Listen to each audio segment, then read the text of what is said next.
Então, o polígono ABCD é esse maior de fora. É um hexágono regular e os pontos MN são pontos médios do lado AF e BC, respectivamente. O hexágono ABCNGHMN é simétrico em relação aos lados MN aqui, como né, simétrico você pode cortar eles aqui, né?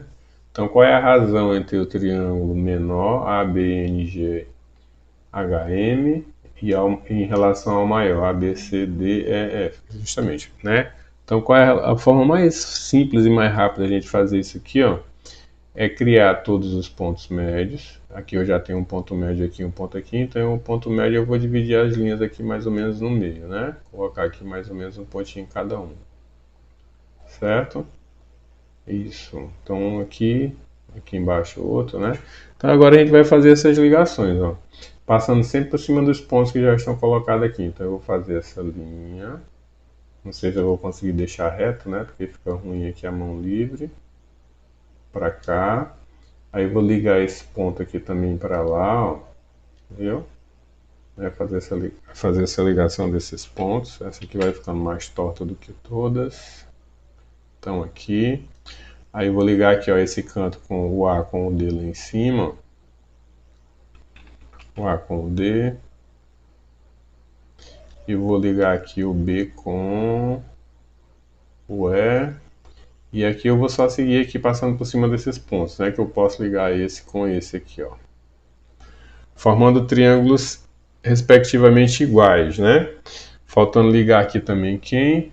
O M com o N aqui. E bem aqui faltando ligar os outros dois pontos que a gente criou. Pronto, a gente formou triângulos iguais. Então agora a gente vai fazer isso aqui, ó. A gente vai olhar quantos vão ficar aqui dentro do nosso hexágono menor aqui, ó. Viu? Quantos vão ficar dentro desse menor. Então o menor ficava aqui nessa região. Então eu tenho 1, 2, 3, 4, 5, 6, 7, 8, 9. Contei um fora, né? Então aqui, de novo. 1, 2, 3, 4, 5, 6, 7, 8, 9, 10. Lembra? O hexágono menor era só aqui nesses pontos, ó. Viu? Para cá, e ia para lá e lá fechava lá em cima, né? Que era o menor. Então 10 pontos.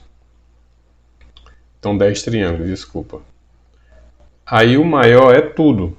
Então aqui a gente já tinha, nessa metade aqui de baixo a gente já tinha 10, 11, 12. Então se nessa metade tem 12, aqui para cima também vai ter mais 12. 12 com 12 vai dar 24. Aí aqui, ó.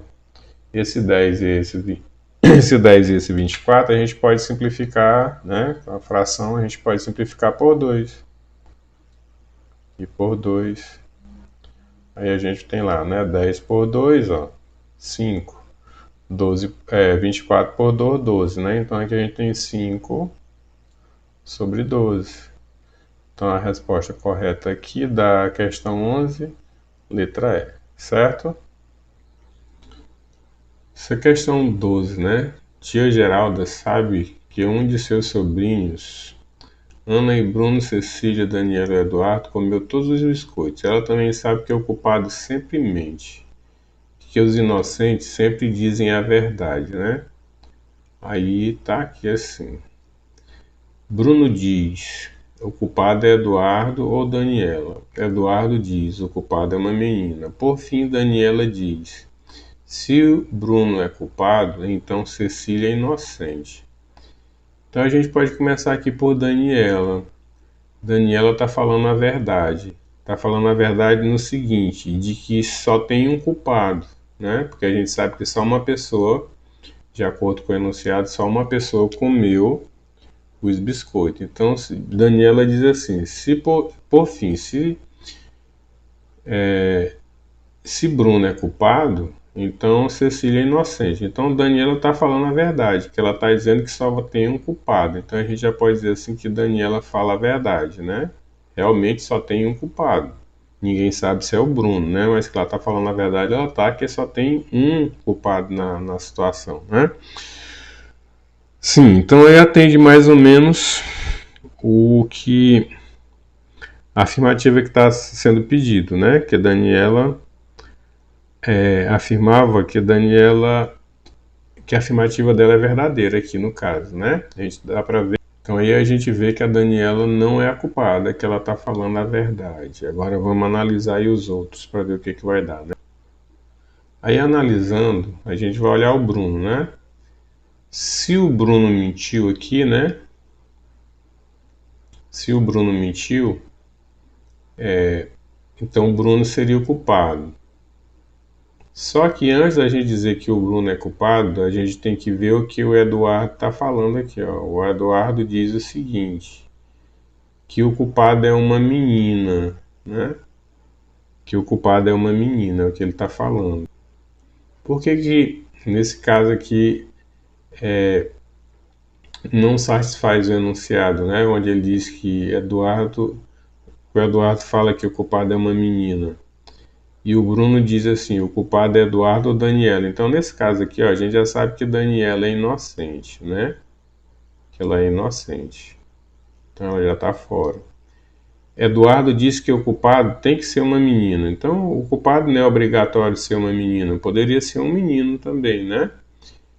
Então, nessa situação aqui, como a Daniela está fora, então dá para se entender que o Bruno provavelmente está dizendo a verdade, né?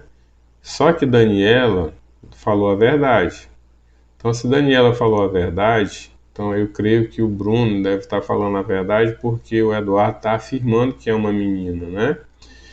E nesse caso aqui, poderia sobrar para Ana, para Cecília, né? Só que diz o seguinte, ó, se o Bruno é culpado, né? Então a Cecília seria inocente. Então aqui a Cecília seria inocente, né? Então a gente está vendo o seguinte, que está sobrando para Ana e para Eduardo. É claro que a gente não ouviu falar sobre a Ana aqui, né? No meio da situação, né? Só que o Eduardo, nesse caso, como só sobrou a Ana e ele aqui, ó, em relação ao que está dito, né? O Eduardo vai estar mentindo, vai estar jogando a culpa para cima de uma menina, tirando a culpa dele, né? Então, provavelmente o culpado, né? Sim, praticamente com 100% de certeza, que eu não li o gabarito ainda, mas deve ser o Eduardo aí o culpado, viu? Porque ele está querendo jogar para cima da Ana, que foi a que sobrou lá, né? Então, a gente vai ficando por aqui e aí mais logo eu gravo aí as outras 8 questões que faltam, viu?